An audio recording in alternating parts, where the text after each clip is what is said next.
I'd like to call to order the June 26th regular meeting of the Waxhaw Board of Commissioners. If you would, could you please rise and join us in the Pledge of Allegiance? I pledge allegiance to the flag of the United States of America and to the republic for which it stands, one nation, under God, indivisible, with liberty and justice for all. Please remain standing for a moment. We're going to have a moment of silence here. But earlier this month, Waxhaw Volunteer Fire Department announced the death of firefighter Bill Canale due to an off-duty accident. While he was a brother in the volunteer fire department, he was also a big part of Waxhaw. His spirit was about helping his community to become involved and make a difference. He was the definition of a public servant. For those of us that were able to come to the celebration of Bill's life Saturday, the crowd told the story of Bill. I also want to point out that the volunteer fire department violated every fire regulation by having too many people in the room, which was a true testament to Bill. The department did a fabulous job of commemorating and celebrating his life. They had a lot of help from the sharing words from those he has touched, from police and firefighters from New Jersey to North Carolina, to family, friends, and neighbors, to the students and coaches at Cuthbertson. He impacted every life he touched, and he will be missed. He gave 25 years to the Middleton Police Department, 35 years to the Middleton Volunteer Fire Department, and 5 years to Waxhaw. I'll sum it up with the words of Chief Greg Sharp that he shared at the celebration. Billy, husband, father, coach, police officer, fireman, fire chief, and friend. We will miss you, brother. Rest in peace, young man. Please join us all in a moment of silence.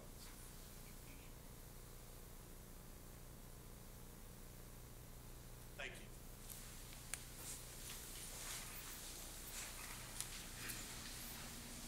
Okay.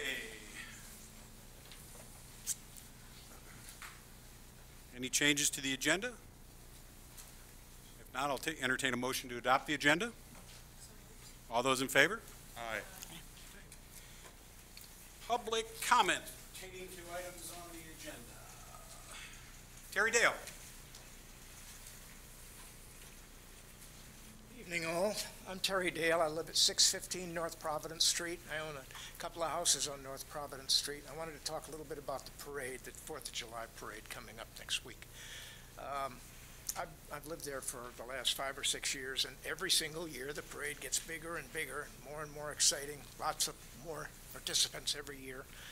Bigger floats, bigger trucks, lots and lots of people. It's getting crowded, and the staging areas on North Providence Street, it's become a little bit of a burden to the residents that live there.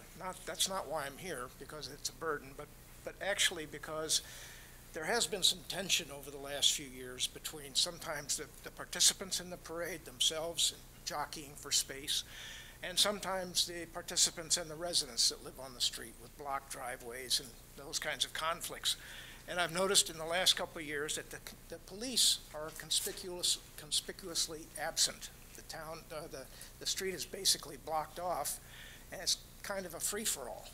So I wanted to ask if there's some way we could get somebody with authority, a police presence, so that people have a sense that there's some control and some management of the process that I think would make everybody feel more comfortable. Thanks. Thank you, Greg. We'll leave that to you to address. Okay, that's it for public comments. Consent agenda. I'll entertain a motion to adopt the consent agenda. All those in favor? Aye. Aye. Any opposed? Consent agenda passes 3-1. Okay, next up. It's blank, but it's recognition. And I just wanted to make a couple of comments. So we have a couple of staff individuals who will be departing the town of Waxhaw here in the not too distant future. And I want to recognize and thank both of them. First off, I want to recognize and thank Dennis Rory. Back a few years ago, Dennis, you want to stand up so everybody knows who you are this time? Back a few years ago, we really had no growth management approach in place. We had no real transportation plan. We did not know what we had in terms of inventory. We did not have policies and practices around stormwater and standards around construction, et cetera. We were not active in the CRTPO at the technical level. And since that time, you've done a yeoman's job of getting that foundation established for the town of Waxhaw. We have a lot of work to do, but we have a strong foundation thanks to your leadership and hard work to move forward. I want to thank you, and the board wants to thank you, wish you the best of luck as you depart to go to become the Executive Director of Real Estate Facilities Planning at CMS. I don't even want to try to comprehend what that might entail with that organization, but thank you and job well done.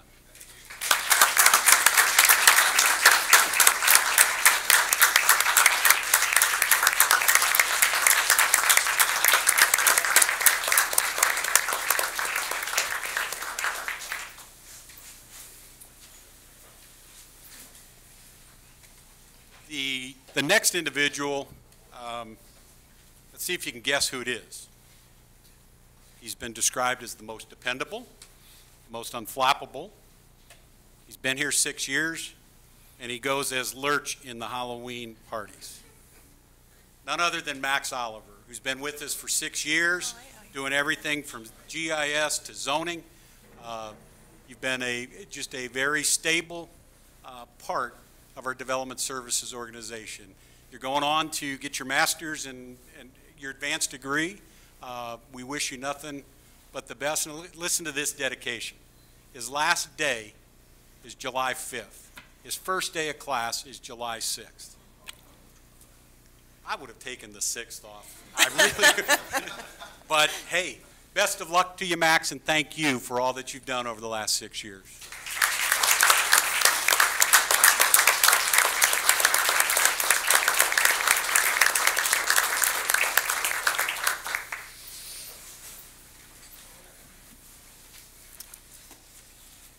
Okay, next up, public hearings. I will entertain a motion to continue the public hearing on the Millbridge Major CUP Amendment Petition CUP 007238-2018.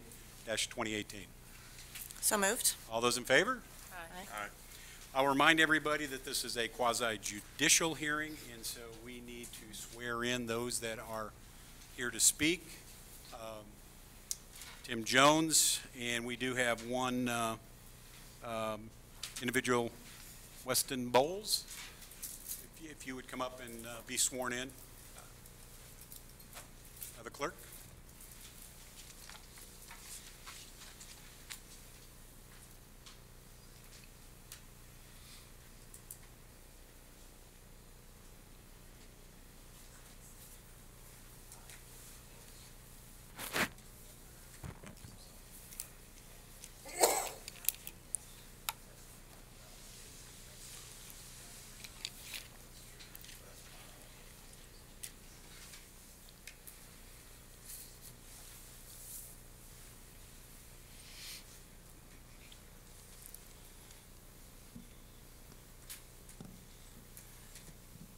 Okay, and Tim, you're going to get started here, correct? Thank you, Mayor. Thank you, Commissioners.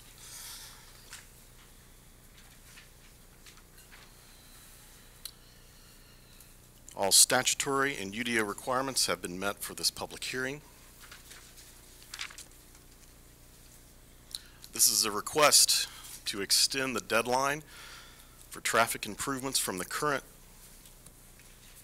deadline extension of December 31st, 2017, which has passed, to December 31st, 2018, if the revised signal work isn't requested, and June 1st, 2019, if the revised signal work is requested.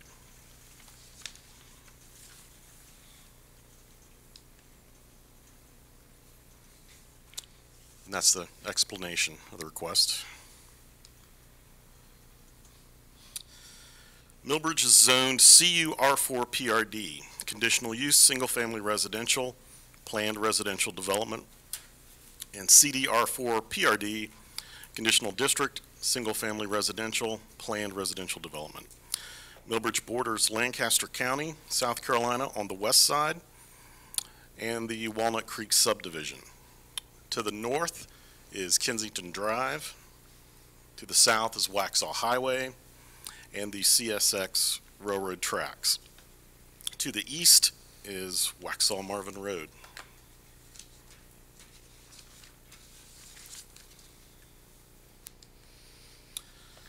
And for some background information, December 14th, 2004 was the approval of the original Millbridge CUP.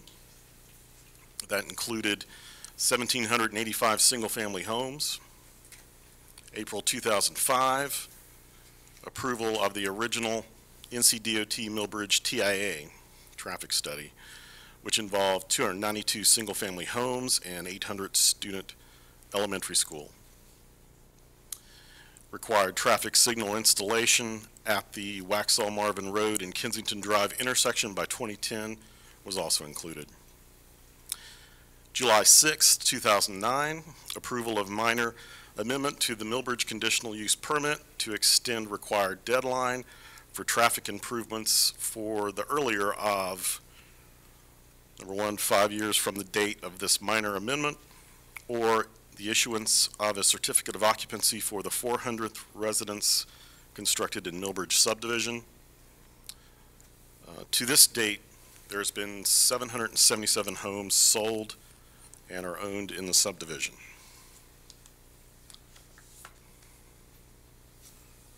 To continue with background, July 29th, 2013, approved NCDOT TIA for build-out of 2,089 single-family homes. This included upgraded traffic signal at Kensington Drive and Waxhaw Marvin Road intersection from the existing wooden pole system to a mast arm required by July 2014, or the issuance of a certificate of occupancy for the 400th resident. January 14, 2014, TIA improvements extended through a conditional district rezoning petition that was approved for a portion of Millbridge to December 31st, 2015, with additional improvements. February 21st, 2017, approval of minor conditional use permit amendment for the petition shown there to extend the required deadline for TIA improvements to December 31st, 2017. Since the expiration of the deadline, the applicant has been in touch with staff regarding an additional deadline extension for the improvements to December 31st, 2018, with Waxhaw paying for a portion of the improvements to ensure that the intersection will accommodate future development and eliminating a future expense that the town would have to pay for the cost of relocating the signal.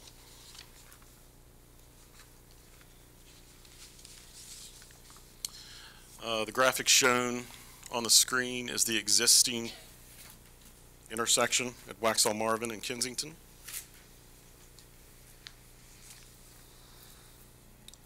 This is a conceptual rendering of the road improvements at Waxhaw Marvin and Kensington. The proposed request would be an extension of the deadline for work at the intersection and would not change any of the required improvements of the TIA.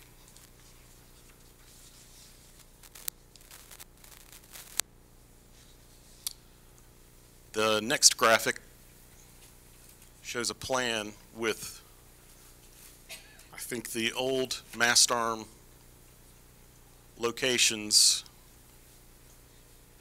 and then the new determination of where they should be set back further for each of the corners. Staff supports the petition for the Millbridge Major Conditional Use Permanent Amendment with the extension to December 31st, 2018 and revised scope of work. The requested Major Conditional Use Permit Amendment for Millbridge subdivision will allow the mast arm placement to accommodate future conditions so that the town will not have to move the mast arm at a later date.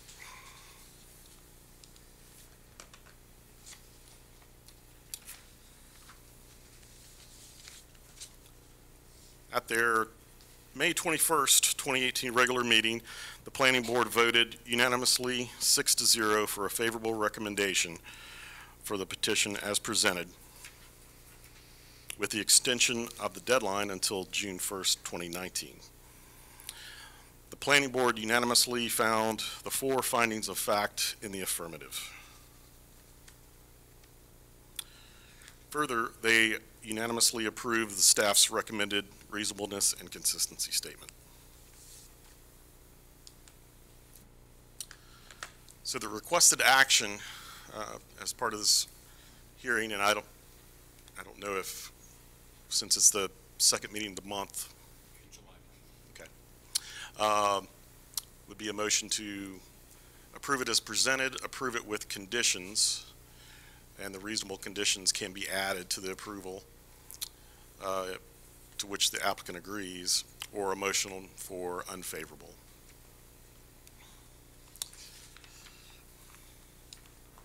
And of course, those are the reasonableness and consistency statements.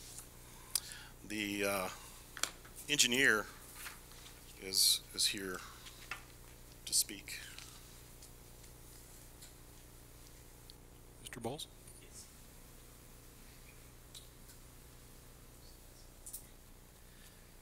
Good afternoon, Board.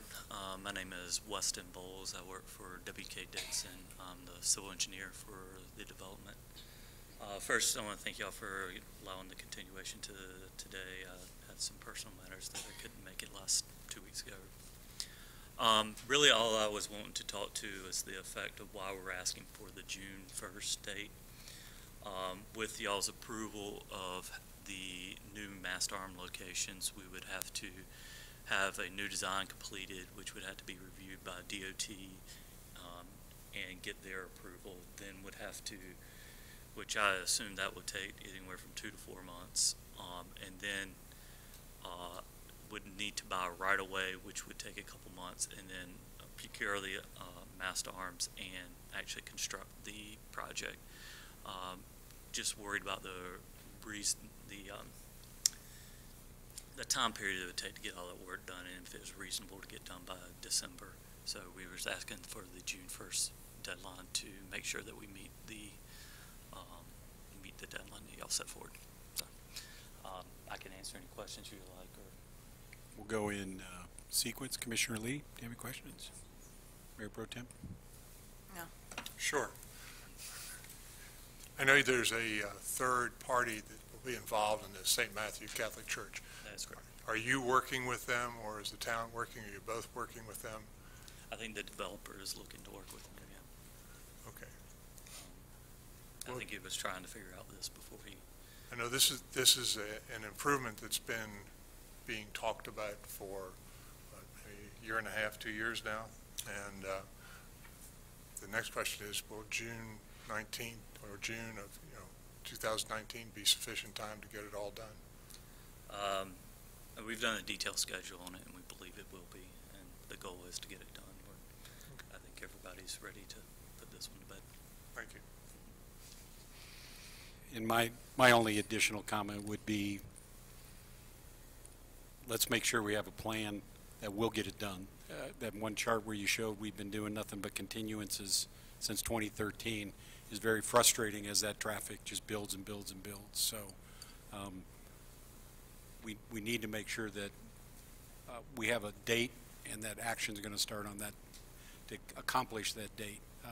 So we don't have to come back and this board, the next board, and the next board. I mean, when you look at it, 2013, we're through the third board on this intersection. That's not acceptable for traffic improvements. So, Understood. Just one more.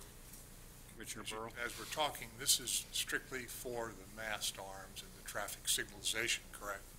Or are we talking about the whole intersection? We'll complete all the requirements required All by the the TA. requirements. Yeah, Widenings, lengthenings, everything? that's correct. And it will be putting the mast arms in the ultimate location so that when the town comes back in the future future improvements, that will not have to be taken down and replaced.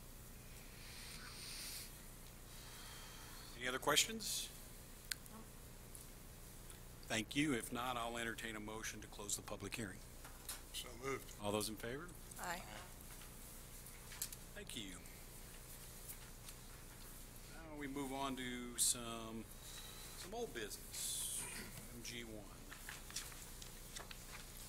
This is action on petition TA 007-228-2018, which is a text amendment request on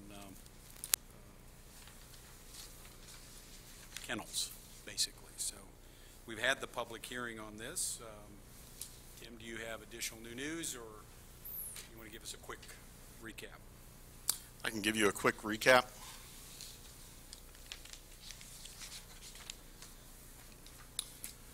Basic amendment is to add text to require separation from the animal runs only from adjacent property owners and not from the street right-of-way. I'll just go straight to their diagram. The language is in the book for the words that change, but in general, the 100-foot distance to an adjacent property is the same on all three sides of the property, and the change is only to treat, to generalize it, is only to treat the property on the other side of the street the same way, 100 feet away from that property. The communities we looked at, 5 of the 10 communities did not have any setbacks whatsoever for their commercial kennels. And for the other 5, a few were from street right-of-ways and a few were not. So we didn't see that was unreasonable to treat it as the same as the other 3 sides. Just a point of clarity, 100 feet commercial, but it's 300 feet if it's residential, correct? 300 feet if it's residential. I mean, it's a kind of a 2-part consideration. It could potentially, the change for properties that are across of a street, you could possibly end up with a kennel run that is a little bit closer to a residential property if it's nearby, but not to the house. The house, it doesn't change the 300 feet from a residence. So it's always going to be the 300 feet. So. And the requested action was to approve or deny, then to select the reasonableness and consistency statement. I think the applicant is here also. I didn't know if he'd requested possibly to make some. The applicant wishes to come up? Sure.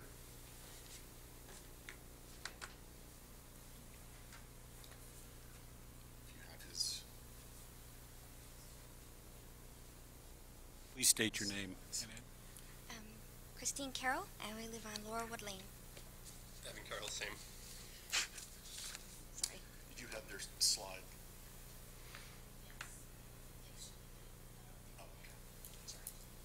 If we don't, because I have a love-hate relationship with technology, I brought a hard copy. Would anyone? There you go. This is the advance. So today you got the good relationship. I break everything, and I don't know how I do it. I'm always like, I'm so sorry, I didn't know what I did. Okay. We're here to discuss proposed text amendment 007-228-2018. Would you do me a favor and just try to break the microphone and speak into it? Thanks. Do they have a child setting? Okay. Would you be opposed if I just called it the text amendment moving forward? Is that okay? Okay. What I wanted to show is that per the zoning table of uses, any animal shelter, kennel, or hospital with an outdoor run can only be in commercial or industrial zoning. This cannot go into a residential neighborhood. Those zonings are C2, C3, I1, and I2. So the proposed text amendment only applies to the above 4 commercial zoning instances. The building schedule of district regulation 11.2 talks about building setbacks from the right-of-way line, and there are the 4 approved zonings. And in the right, you'll see that should this amendment be passed, no change will happen to these existing setbacks. And so I want to say that one more time, is that all of the commercial setbacks apply. This changes nothing. When it comes to animal facilities with an outdoor run, whether it be a hospital, kennel, whatnot, in addition to those commercial zoning requirements, there are 3 supplemental requirements that each one must meet. Of those 3 supplemental, 2 of the 3, again, there is no impact. And so this is showing you 11.3.4b, all pens and kennels, and it talks about the fencing. Again, this will not change. This will stay in place as currently written. 11.3.4c, this doesn't actually pertain to commercial at all. This really speaks more to if a homeowner wants to put a little facility on their own property for their animals. So again, the text amendment would not affect 11.3.4c in any way either. Okay. 11.3.4a is where the text amendment does. And what it's saying is, any of the structures, again, as listed, need to be at least 100 feet from any lot line and 300 linear feet from any existing principal residential structure. And I have that written up above for you to reference, but I'm going to start with the second half of that. The 300 linear feet from any pre-existing residential structure remains the same.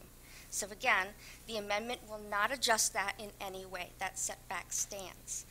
What the amendment is discussing is the 100-foot from any lot line. We are trying to clarify that to be the adjacent property owner's lot line, as the intent of the code is to protect other residents and other property owners and not a street. Tim, I stole your little drawing. Sorry. I hope you don't mind. So again, with the current setbacks that are remaining in effect, Lot A and Lot B have their 100-foot minimum from the lot line plus their 300 minimum from a residence.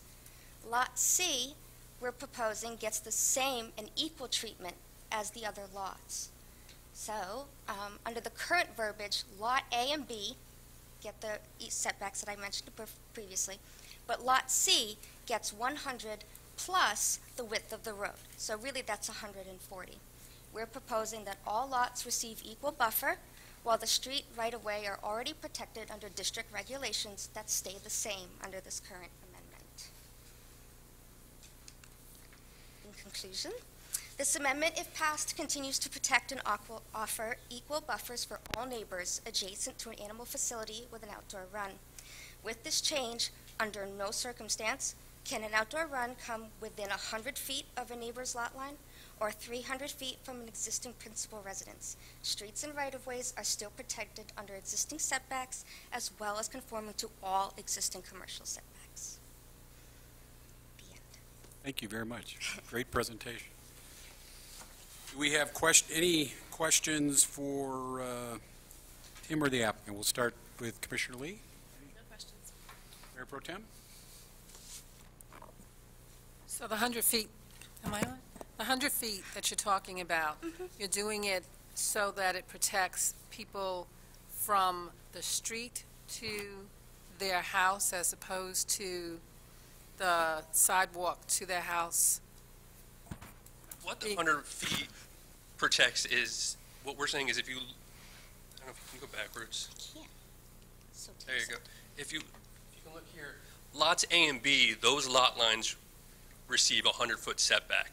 Lot C receives 100 feet plus the distance of the right-of-way. So they're actually getting a larger setback than all the other adjacent neighbors. And what we're proposing is that everyone gets the equal buffer of 100 feet from their property line.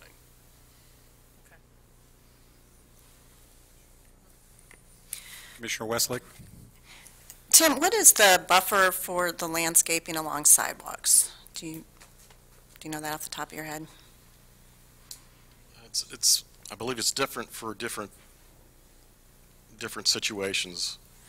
Okay, because what I'm concerned about, this obviously makes sense for what you're doing, but I'm looking more as, for the town as a whole, for any future planning. You and I went through an exercise today looking at some vacant lots closer to downtown, measured out property lines and where it would set back. Also looking at if a kennel was placed first and then somebody built across the street, the one that's there first, they get the right-of-way basically from where their property line is, where it's measured from, the property line. So it could actually push back a resident's home further back if the kennel comes up towards a sidewalk, right, and it's measured from that line, then that's actually pushing the house back to 300 feet from that line. Yes, potentially a house would have to move, but it's not affected by the 100-foot that's being changed here. It's affected by the 300-foot from a structure. The 100-foot is for a property line only, and the 300 feet is for the actual home structure building. My understanding is that if I was a resident moving into an existing facility, I would be allowed to build my house within 300 feet. I just, as the commercial side, wouldn't be able to. So that's my setback. That's not, wouldn't be the resident setback. So if someone came in after the fact, correct me if I'm wrong, they can be within the 100. I just can't come in and be closer than the 300. So it protects the existing. The restriction's on you. Correct. It's not on the residents if someone should choose to. Correct. Yeah, I'd have We to. went through this exercise today, so maybe you can explain a little bit differently. Yeah, I think that's correct. After the fact, the homeowner could place within that 300 feet if they choose so. Right. The setback only applies to outdoor commercial runs, so it wouldn't apply to a residential setting or setback rules. My concern here, as we are trying to become more of a walkable community, we have more mixed use in our comprehensive plan, that if we are not using the street, using right-of-way, then we can bring kennels all the way up to a sidewalk where pedestrians are walking. No. You're No, not at not all. interpreting it that way. No, the actual setbacks that are provided for each and every lot for each different land use, those provide for room for sidewalks, and that's protected. And how much buffer between the sidewalk and the kennel would there be, like for landscaping or? Well, it depends on the buffer. Depend on the commercial zoning. So on the two commercial zonings. No, you're fine. So the setbacks for a commercial, so C2, you have 20 feet. I'm fired. Okay. C2, from the right-of-way, you get 20 feet. It's on the So- screen now. Thank you. C3 40, industrial 50, and I2 70. Now, that is for a building. That is not for the runs. So runs have a further setback. You cannot have a run up close to a sidewalk. That's why these setbacks are in place, is to give that sound and that visual buffer. But that's part of the structure, but what about if it's just a separate fenced-in area, the dogs are let loose to run? The fencing, there's a couple codes in place here. One, in order to have an outdoor area, the fence has to be 6 feet tall. In order to put a fence within one of these buffers, maximum height is 4 feet. Therefore, we would not be able to put a fencing in place in order to have a dog outside within those setbacks.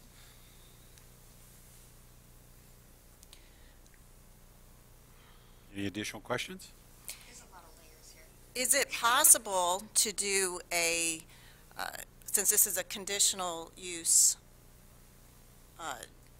permit originally? Well, this is To a do- text amendment that we're Right, evaluating here. But that's for an ordinance I'm talking about. Is it But possible? what's before us is a text amendment. That's what we're talking about. We've got to be careful here, so. All right. That's the Also, agenda item, it's a technical. The other thing to note is, as part, for animal runs in our table in the ordinance, it's not a by right kind of use. It's only provided under conditional with supplemental regs. So only conditional zoning can allow those uses. So stated another way, this And is so within a there- conditional use district, and we're applying the supplemental regulations to them, and you're writing a text amendment, you're suggesting a text amendment for clarity to that. That sum it up? Yep. Exactly how close you can get. Okay. Commissioner Burrow, any questions? The only question I asked you had answered tonight, and that was, it's the 300 feet from the dog run to any existing residence. That is still in effect. So whether it's 100 feet or 140 feet, it's really sort of immaterial. It's 300 feet to that residence, no matter what. And really, I don't think there's very many residential zoning that would be near those levels of zoning, but yes, we cannot get, even with the text amendment, the 300 feet stands, you just can't get close to a residence. Okay. Thank you, all. So, as a board, what do we want to do with this? I'll make a motion to approve TA 007228-2018. We have a motion on the table to approve TA 007228-2018. Any further discussion? If not, we'll take a vote. All those in favor signify by saying aye. Aye. All those opposed? So 2-2, which allows me to vote, and I will vote in favor of it.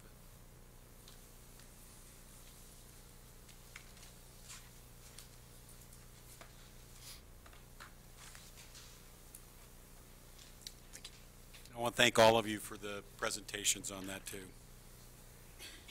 Next item up,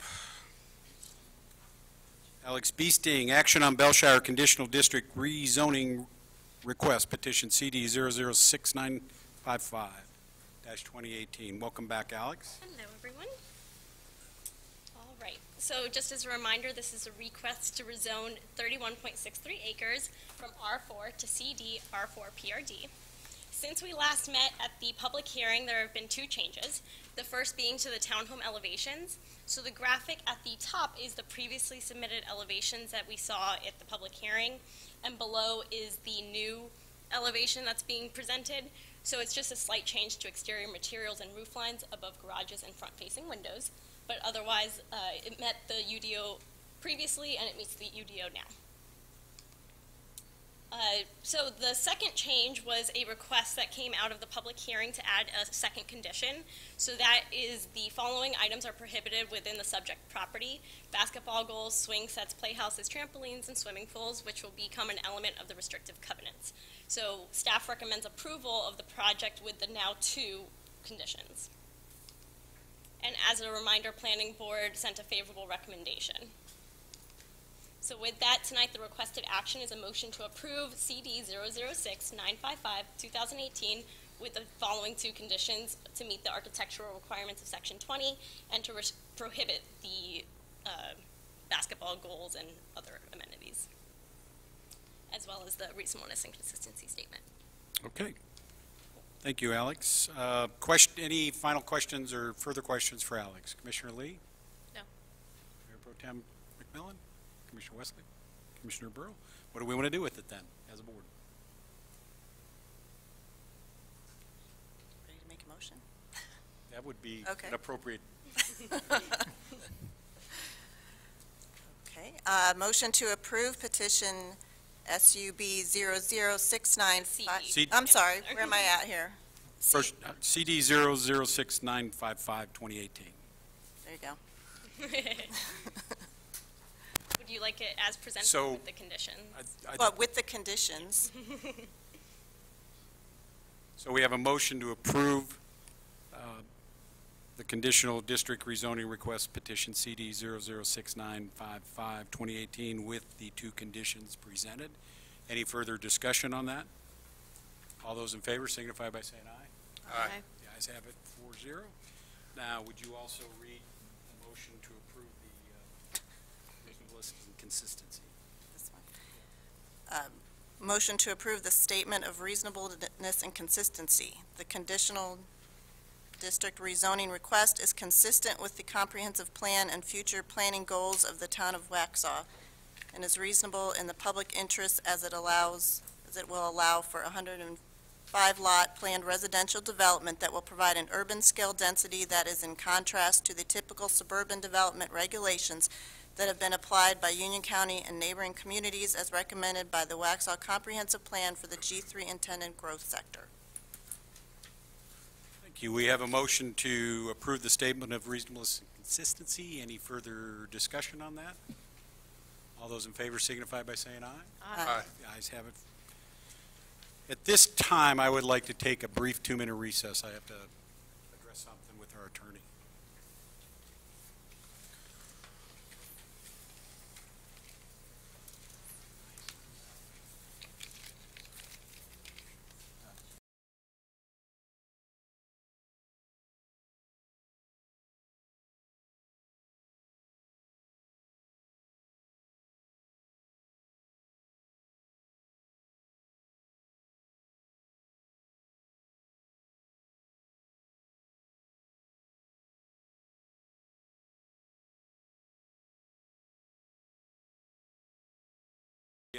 Let's go back to item G1.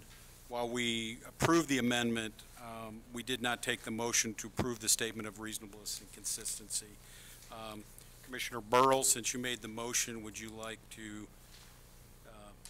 So moved. make the motion? Which statement would you like to move on?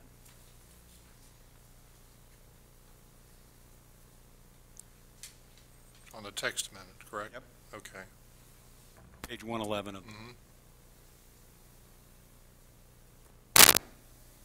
To approve the statement of reasonableness and consistency, the text amendment request is consistent with the comprehensive plan and future planning goals of the town of Waxhaw, is reasonable and in the public interest, as the text amendment is in keeping with the comprehensive plan and appropriate distance from adjacent properties. Okay, thank you. We have a motion to adopt the reasonableness and consistency statement as read, which is in the packet, statement 1. Any further discussion? All those in favor signify by saying aye. Aye. All those opposed? And I will do the third vote for the aye. All right, thank you. Apologize for that. Alex, you want to come back now?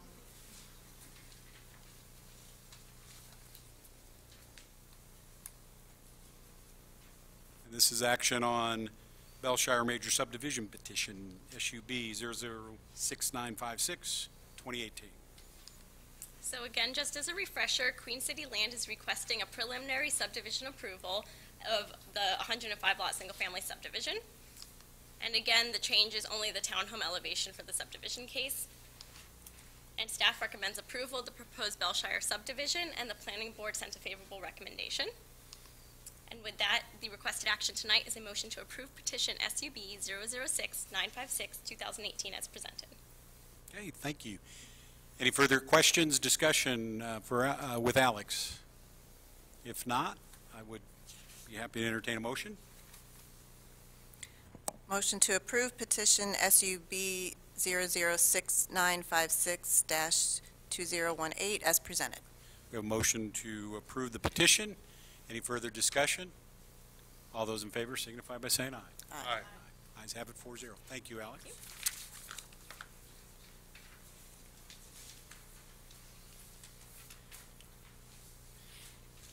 On to new business. Lisa White, you have a couple of appointments to make. Yes, good evening, thank you. As the board may be aware, we had an employee, the assistant finance director, that left employment a couple weeks ago.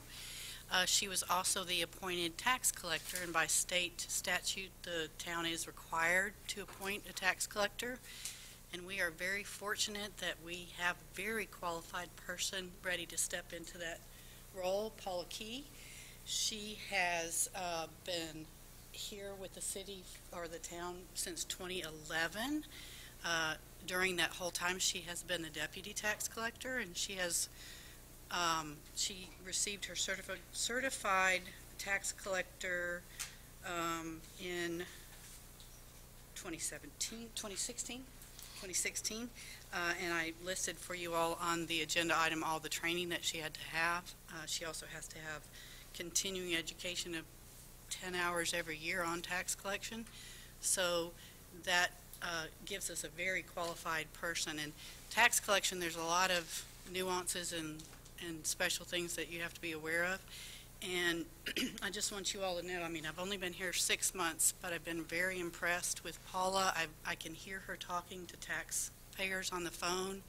She is very respectful and tries to help wherever she can. She even on her own calls people before there's a penalty date to remind them that if they could come in and pay, they would be able to save themselves the penalty. No one told her to do that. Even though she's been the deputy for the last several years, she has done the lion's share of the work. We now have 100% collection rate this year. That is just phenomenal, and she should be congratulated for that.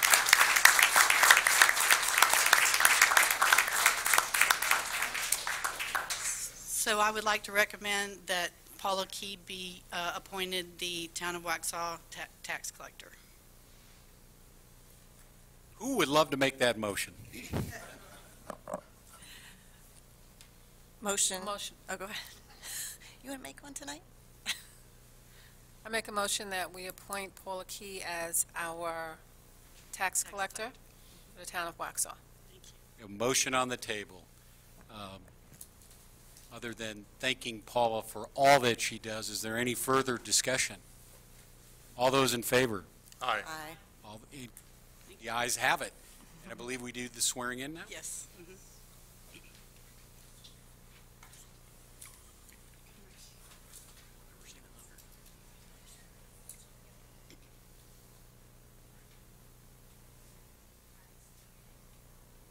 Louder, Paula, so we can all hear.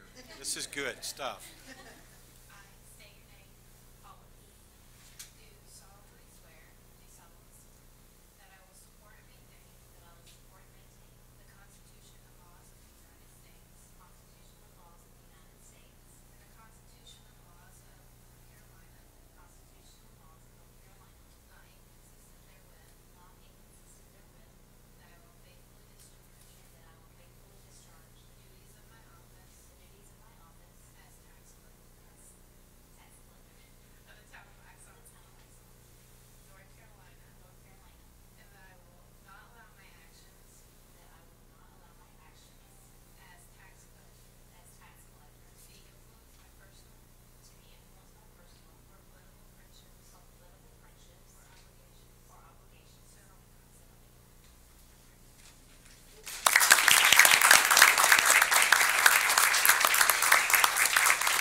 Lisa, you have more. Yes. So with that opening of the Assistant Finance Director, we did hire a replacement. I'd like to introduce to you Tammy Holland. Tammy has her bachelor's degree from Western Carolina in accounting. She also is a certified tax collector. She received that certification in 2017. And just this last year in 2018, she became a certified government finance officer. So we are very fortunate to have such a qualified person. And I also want you to, or would like to request that you appoint her as the deputy tax collector so that in Paula's absence, she can help taxpayers and be available if need be. So first of all, welcome, Tammy, to the town of Waxhaw, and we're glad to have you aboard. I would have her come up, but she probably won't. Anyway, that's a Wow, is that part of the motion? Sorry. Short joke. Who would like to make that motion? Motion to appoint Tammy Holland as the Town of Waxhaw Deputy Tax Collector. We have a motion to appoint Tammy Holland as the town of Waxhaw Deputy Tax Collector. All those in favor? Aye. Aye. The ayes have it. Congratulations. Thank you.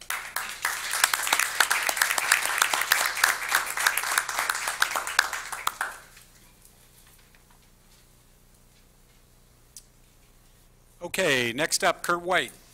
Proposed amendments to the Town of Waxhaw Code of Ordinances. This is an item that we took up at the work session today, and you took the board through it, so we have some familiarity with it. Sure. Yes, thank you. Hello, good evening again, everyone.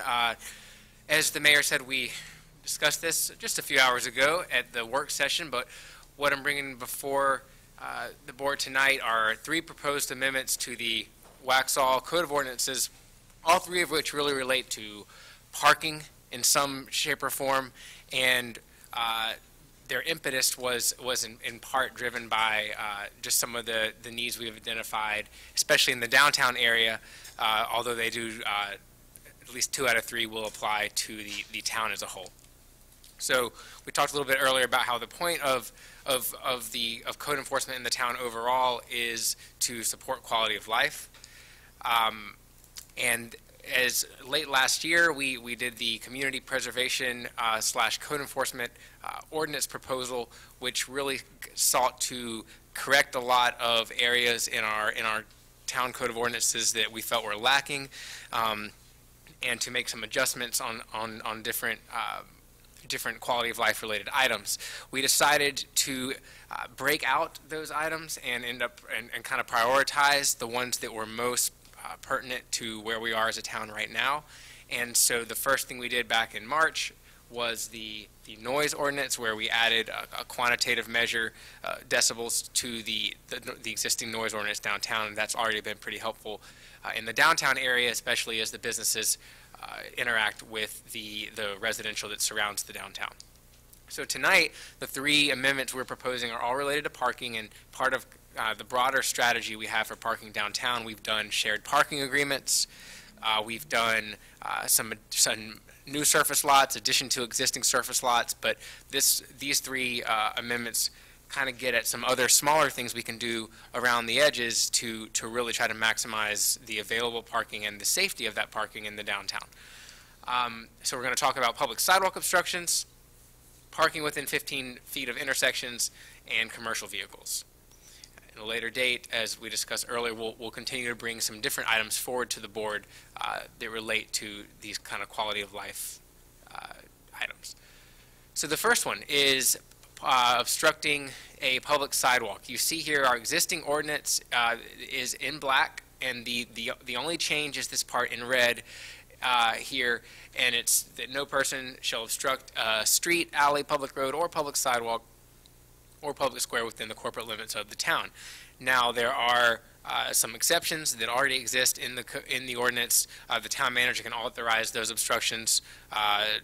For example, that those are frequently authorized for town events, and even requests from different businesses or citizens who may have a request to close a road for a particular reason. So the only thing we're proposing to add is the public sidewalk obstruction piece. Here's just an example, pretty self-explanatory, but this is not Waxhaw, but I thought it was a pretty clear example of what can happen when people are blocking a public sidewalk, and the problems that could pose for pedestrians and other users of that space. The second one is parking within 15 feet of an intersection. And again, the existing ordinance is in black. There is an A1 through 6. I just kind of call it out number 7 here because that's the new piece. The only thing we're doing is adding to the existing standards here. And this would be parking within 15 feet of the intersection of a public street unless a shorter distance for parking is noted. There will be times when it can be determined that it's appropriate to park closer, but that will be handled through a process. So here's one of the impetus for this proposed amendment. Here is North Providence Street downtown looking north. This is Howie Mine Road. As downtown has grown, as the businesses we have increased in success, and had more and more folks coming down, especially on the evenings and weekends, people get creative with where they want to park. People like to park, or we're parking right up close to this stop sign, happening on the other side of really all 4 corners, and again, not this is not an exclusive downtown concern, but this is just an example of one of the areas where it has proven to be fairly common, and we've gotten a lot of feedback from the public about that. Finally, this is commercial vehicles, and this, of the three amendments before you, this one does have to do just with downtown, and that's by nature of the fact that it impacts the 4 downtown zoning districts, MSTC, NMX, and UN. Again, in red is the new piece, so it would prohibit commercial vehicle parking, and commercial vehicle is defined by the Town of Waxhaw Unified Development Ordinance, from being parked overnight in the public right-of-way on property that, or in the public right-of-way where it abuts property that has one of those 4 zoning designations on it.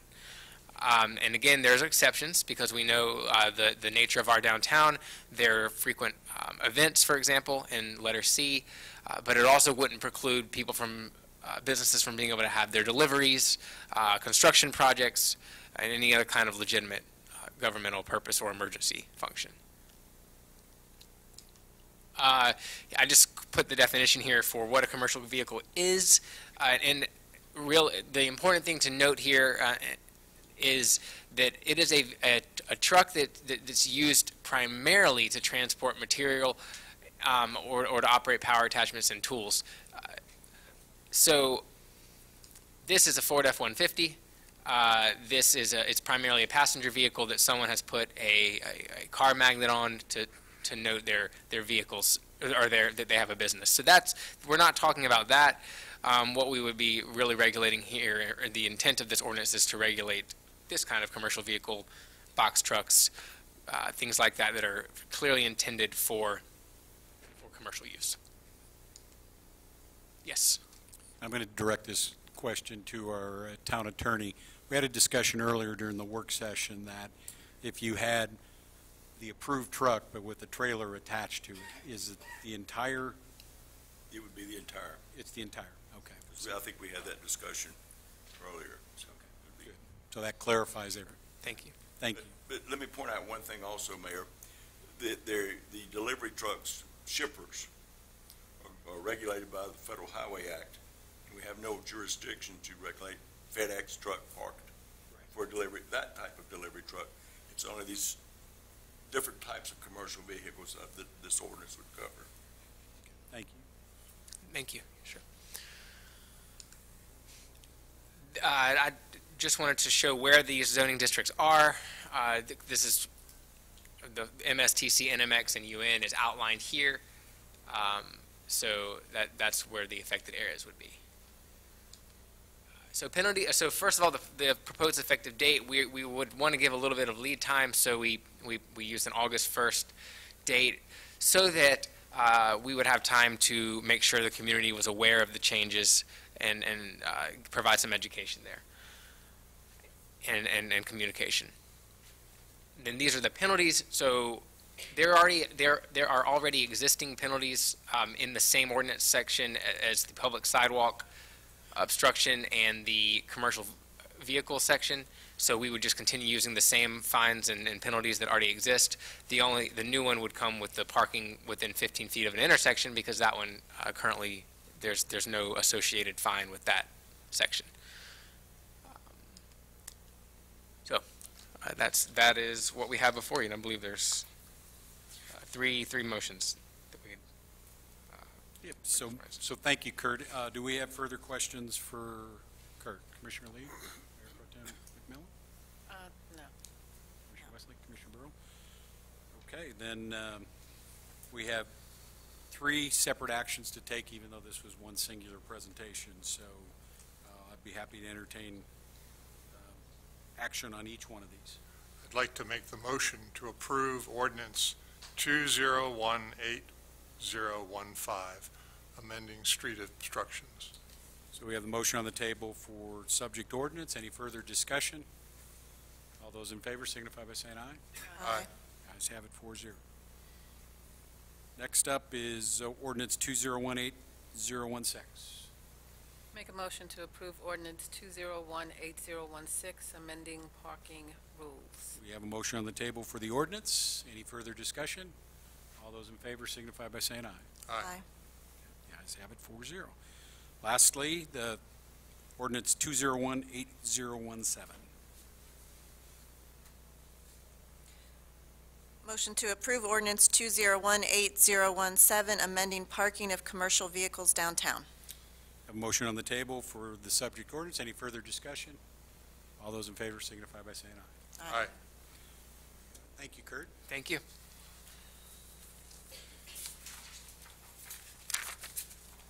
Next item, permanent street turnaround requirements. Mr. Rory. Last official act to the board. And it's a riveting topic, cul-de-sacs. All right, once we get the presentation pulled up, there we go. I'll jump right in. Again, I'm Dennis Rory, Development Services Director, Town Engineer. I have a brief presentation for you on the topic of, I guess the technical term is permanent street turnarounds. Cul-de-sacs is probably the more common language that you'll hear. I'll just kind of jump into some existing context and just what the request is all about.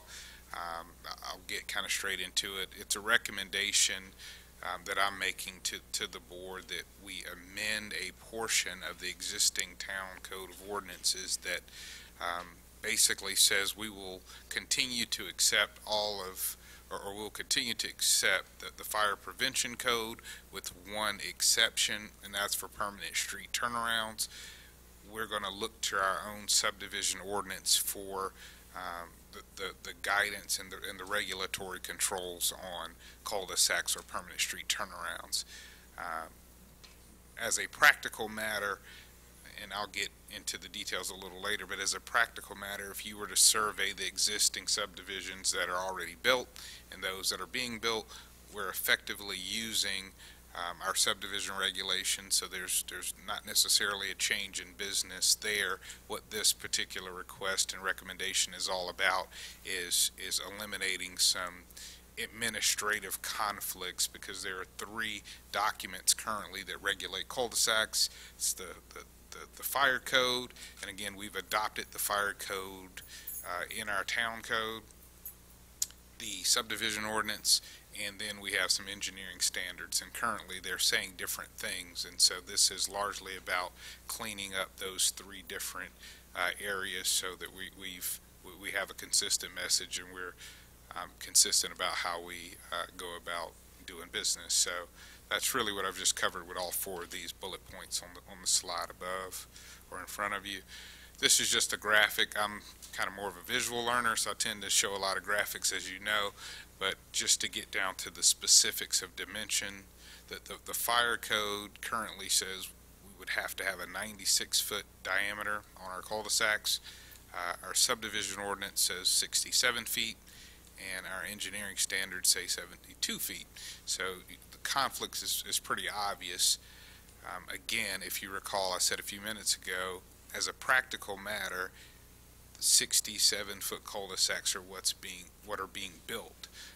As we've brought our fire marshal on board and she's gotten deeper into the program work that she's been doing, she identified this specific conflict, and she and I, along with our town attorney, have kind of talked through making sure we're all kind of clear on legally what we're doing, and then administratively there's no conflicts with what I'm proposing today. And so I think it's an accurate and fair statement to say that those kind of internal checks have been accounted for. The one thing I do want to point out on the right side of the screen, or my right, or depending on kind of how you're looking at whatever screen, I think it should still be on the right, the 72 feet on the engineering standards, this can be changed administratively at any given time, so that won't necessarily have to go through the board to change. So if you were to approve this recommendation that I'm making tonight, it would allow us to again look just to the subdivision ordinance for the actual rule or local kind of land use law, and then we would amend administratively the engineering standards to make it consistent with the subdivision ordinance. So I know I said a mouthful, but I'm going to pause and just see if there's any questions on what I've said up until this point. Okay, just moving through. I have the existing language as it exists in the appendix of the town code. I won't necessarily read all of it.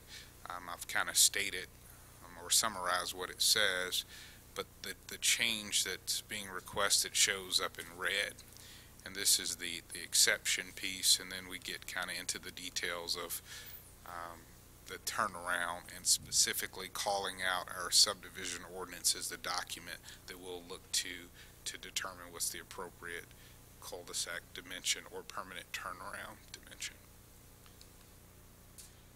So again, you've already seen this bullet, but I'll put it up again just in terms of make it very clear of what the recommendation is tonight.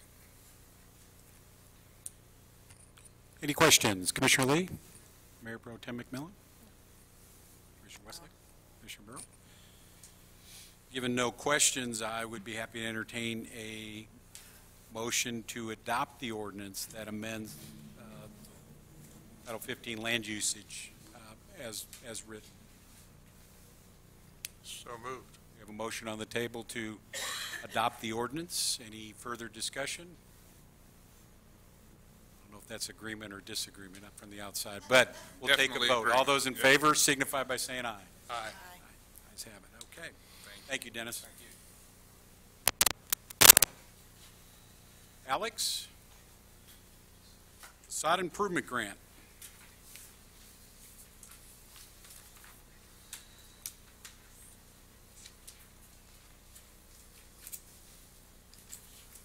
All right, so the Development Services Division is proposing revisions to the Facade Improvement Program application program details. So the way that the application exists now, there are 2 pages of the actual application, and then there's text that follows it that I'm going to refer to as the program details moving forward. The application and program details were last updated in July 2015 with Board of Commissioner approval. So this is a summary of the changes. So review and approval was first originally with the Waxhaw Historic Preservation Commission, which is WHPC, and now they're being designated as the recommendation body as part of these revisions, and the Board of Commissioners would be the decision body. So any mention of WHPC approving the application has been removed and replaced with language of the Board of Commissioners approving it. And any extensions beyond 4 months originally had to go before the WHPC, and now that would go before the Board of Commissioners. Funding change. So in the 2015 application program details, the funds were divided into 2 allotments, and that happened in July and January. And now they're just going to be 1 allotment in July, and it's, however much money is available, that would be how you got there. The updated to the new town logo, so that is the only change to the actual application. The first 2 pages is just a revision to the logo. And then we reorganized the program detail flow. So the eligibility, program criteria, and process overview were kind of embedded deeper into the document. So we moved that to the front page of the program details, so that way you don't keep reading if you're not eligible.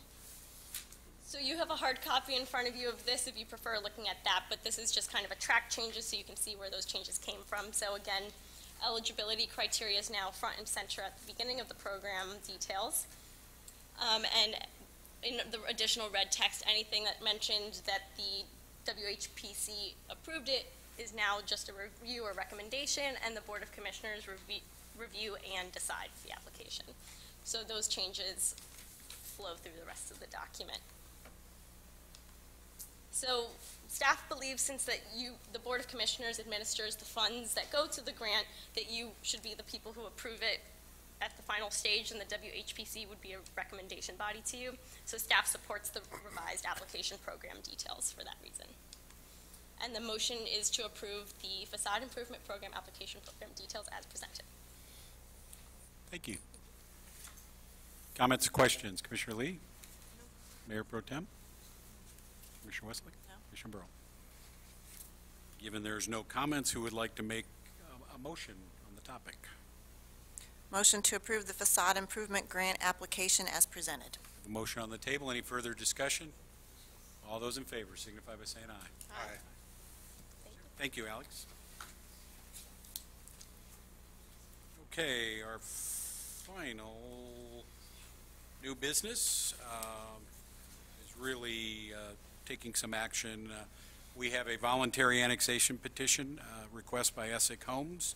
It's pretty straightforward to basically go through the steps so we can actually conduct the hearing and take action, the appropriate action as we see fit. So steps are pretty straightforward. I would entertain a motion to approve the resolution that directs the clerk to investigate the annexation petition for legitimacy. So moved. Okay, we have a motion to direct the clerk to investigate the annexation petition. Any further discussion? All those in favor signify by saying aye. Aye. All those opposed? Okay, passes 3-1. Commissioner Burrow dissenting. Town Clerk Schuler, can you verify that the petition was investigated and is sufficient? Yes, the petition was investigated and is sufficient. And you certify that you've investigated yourself? That's correct. Okay. All right, with that then, I will entertain a motion to approve the resolution that schedules the public hearing on the annexation petition and set the public hearing for July 24th, 2018 at the Police Department Community Room located at 3620 Providence Road South. Would anybody like to make that motion? So moved. Any further discussion? All those in favor signify by saying aye. Aye. Any opposed? 3-1 with Commissioner Burrow dissenting. Okay, on to reports. I'll go first. And from the first item up, National Association of Government Communication at their June awards meeting. The town of Waxhaw events logo package won first place for logo and theme art. Congratulations to our entire communication team.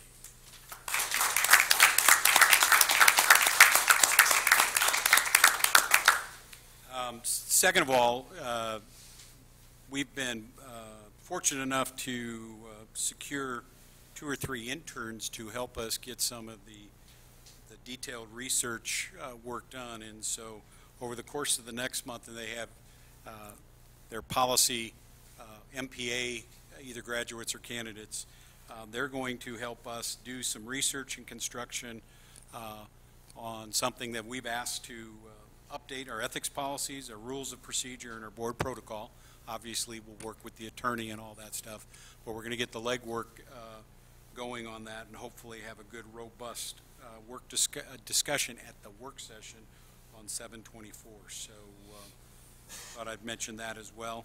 And then from that, as a board, we will get together to begin laying out actions that we're going to drive forward with to make some progress for the betterment of Waxhaw late July, early August. So beyond that, I will we'll go around the room. Commissioner Lee, do you have comments? Mayor Pro Tem McMillan? Commissioner West? Right. Commissioner Burrow? Manager Ferguson?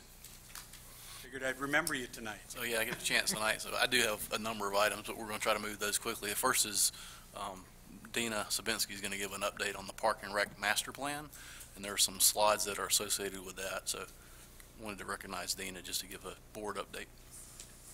Hello.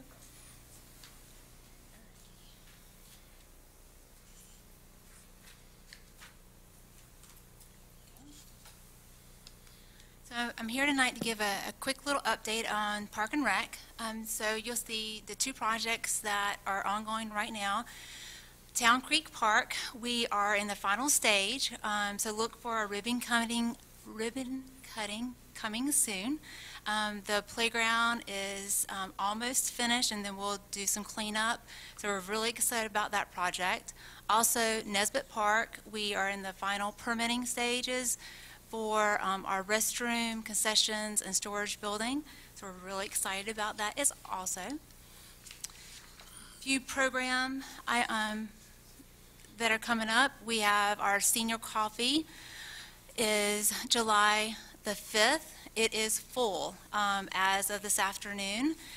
We're having a wonderful senior outlet. This time we're doing an art project or a glass project. It's really going to be wonderful. They're going to have a good time doing that at the McDonald House. Then we also have our Fun Days in the Park coming up on July the 11th at Nesbitt. Our last Fun Day was our first one ever, and we had over 65 children and their families come out to our downtown park at Barnes Park to have the Union County Nature Van, and the Union County Library was out with us with that event and that program. That was really cool. Coming up, community event, we have our 4th of July celebrations. Parade is at 10, it's downtown. Then we have concert and food trucks, and that's going to be at the Food Lion parking lot area across the street near the, I'm not going to say the auto place, correct? It's not Southern, CVS and the auto, Tire Engineers. The fireworks are on that side, so make sure you put your blanket down early, because that's going to be an awesome night. And we'll have a concert going on as well. Given that they're fireworks, we probably didn't need to know where the CVS was. We'll be able to look up in the sky and see them. We got to have fun with you every time. I know. You know? I know. This is something that I'm really excited about. So our park master plan, you know, we started working on it. So July is our first face-to-face with citizens survey and info sessions. The first one is going to be July the 11th from 10 to 12 at our Fun Day at Nesbitt. And then that evening, July the 11th from 6 to 8, we're going to be at the American Legion off of 75. Both, you're going to have the full survey ready for you. We've got some information posters for you, some interactive activities. This is, please come out, give us your feedback and as much information we can put into this master plan for the park system. I'm so excited about that. Our next one's going to be in September, on September the 6th. And that's going to be at our senior coffee. That's downtown at the Duncan McDonald House from 10 to 12. And that night, from 6 to 8, we're actually, just got confirmed this afternoon, we're going to be at St. Matt's off of Waxhaw Marvin Road for that meeting. So I encourage all of our citizens to come out to either one of these days. You've got plenty of opportunity. We're also going to have online and mailers going out soon as well. But this is face-to-face and questions that we can help you with. Yes, sir. Are you going to do any promotion at the parade? Yes, sir. We'll have, when we do like announcements, we'll do it there, but then I'll also have flyers. Good. Thank you. Very exciting. Any questions? Thank you. Ferguson? Yeah, so just as an update, we have not had an informational meeting for a while, and I'm going to run through a couple of items I just wanted to share with the board. We have received an unsolicited offer on the Niven Price building, and so I've shared that with the town attorney for him to review. We'll be summarizing kind of what that is, and I'll be sending out something to the board. The board would then want to look at that offer and then understand what processes are available to the board if the board wished to dispose of the property. So Charlie has a copy of that. We're looking at what steps may or may not have been taken when the property was purchased back a number of years ago, and then the steps that were taken then or may need to be taken for the future would then give the board some options. So we're kind of doing some due diligence on our end on that, and we'll summarize some of that information, and I'll send it out to you, and then the attorney can chime in as needed if any supplemental information is needed, and then certainly the board could ask to have that as a discussion item for a future agenda as well. There's really not a time clock that's ticking on the offer, and I have verified that. So the offer is requested to be considered, but there's really not a hard and fast deadline associated with it. So we have the time to do the background work and the due diligence to bring that information to you fully vetted with all the details. I think the mayor's noted we have 2 staff members that are moving on to new and great things, and we want to congratulate Dennis and Max on their service with the town. And I just want to say I appreciate their time and contribution in our planning environment, but then also in this development standards that are in place now that were not there years ago. And so they've helped set the town on the right path to make sure that developments that are accepted at the standards that they need to be built to.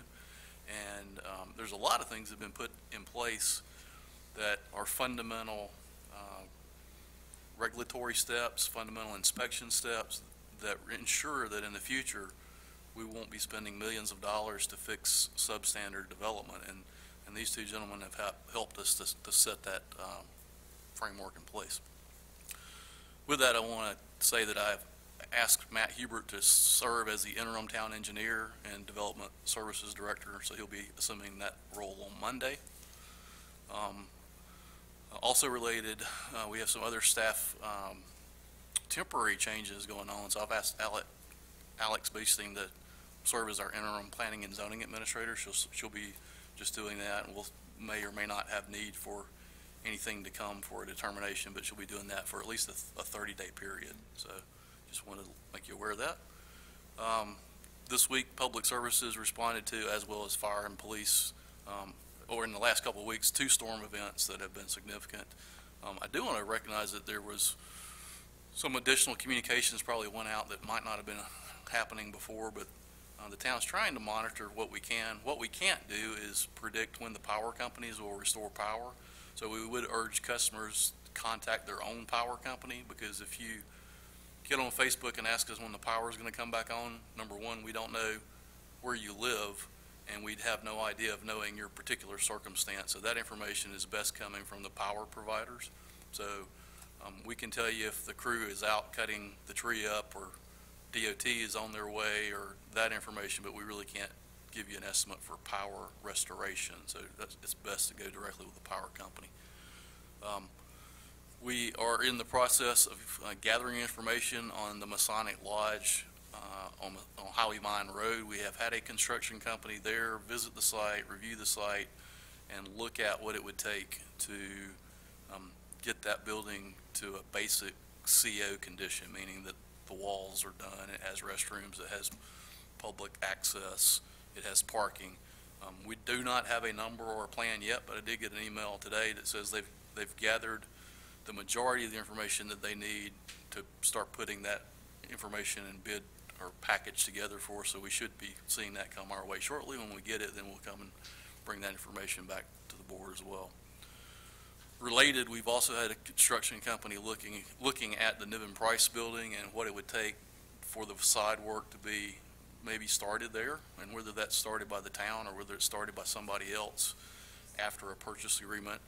It really doesn't matter. We need to understand what the scope of that work might be. So we're in the information gathering stage on it, and Kurt has done some work there trying to verify what's actually behind one of the existing facades that has been boarded over. So some exploratory work there.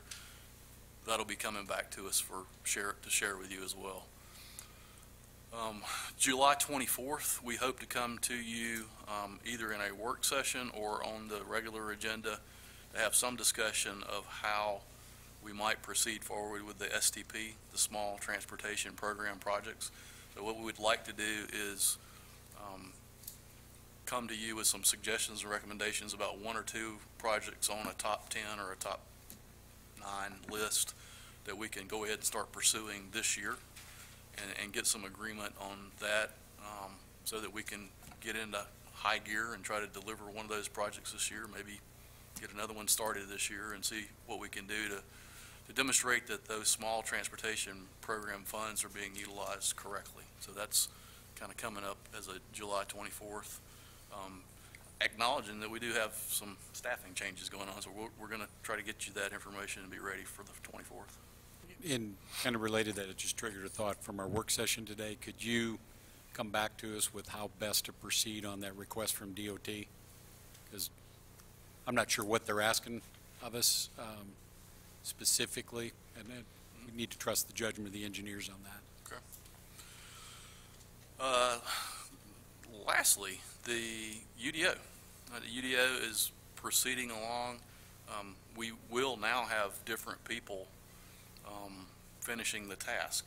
And so 2 of our staff members that have been actively engaged on it are not currently actively engaged on it, and that's Dennis and Lisa. Dennis is going to be moving to another position. Lisa's not going to be in the office for about 30 days. So we do have additional staff that will be stepping in that role. I do expect that that's going to now impact the schedule of that. We were hoping end of this month that we'd be handing you a document to say, here, start asking questions. We're not there yet, and won't be in the position to say new people are working on it and you can start asking questions. We have engaged Carol Ray of Orion, who is a planning firm, to really help us get this document finished and across the finish line. She is former president of American Planning Association, has worked in Union County, and now works for projects all across the country. But she's been kind of guiding and helping that process along for the last month or 2, but really will be moving into the primary outside role and helping us complete it. What we've asked her to do is to really take what's been done to date and make sure that it fits North Carolina law and is consistent with North Carolina planning and zoning statutes, and then is in the language that we use and not something that you might see in West Coast zoning ordinances. So she's trying to bring some real world North Carolina understanding, Union County understanding this area to those documents. Several of the chapters are pretty well done. The key chapter is chapter 2, and that's not completed yet.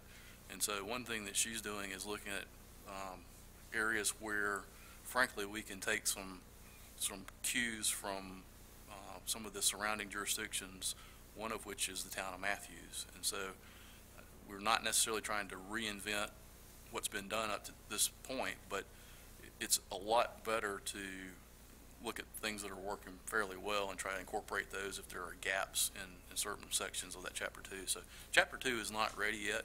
There are other chapters that are in better shape, but they're not going to make sense if you can't really look.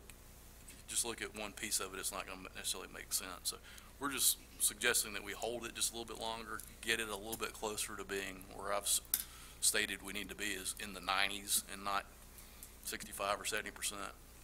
Let's get a document that we don't get questions about this reference doesn't point to the right point, or it's not understandable. Also give our new staff that's looking at it kind of some time for them to digest it and understand and make suggestions. And we've already gotten some good feedback from staff members that are now kind of getting engaged in that role and process as well. So that's being worked on, and we're going to get it accomplished. We're just maybe have a different set of hands or a couple more folks involved in it. But I think on the positive side, it's more expertise that's going to be involved in it, and then I do have a lot of confidence that Carol can help us get it as good as we can get it. So Your message there is the 2 key people that have been working on it are out of the equation. Not available. Yeah, not available, so you have to adapt to that, so that's fair. All right. Thank you. Any questions? If not, we have nobody signed up for general public comments. We have no closed session material, so I'd be happy to entertain a motion to adjourn. So moved. All those in favor? Aye. Ayes have it. Bobby, you got 60 seconds to get home. Oh, it's a repeat for you?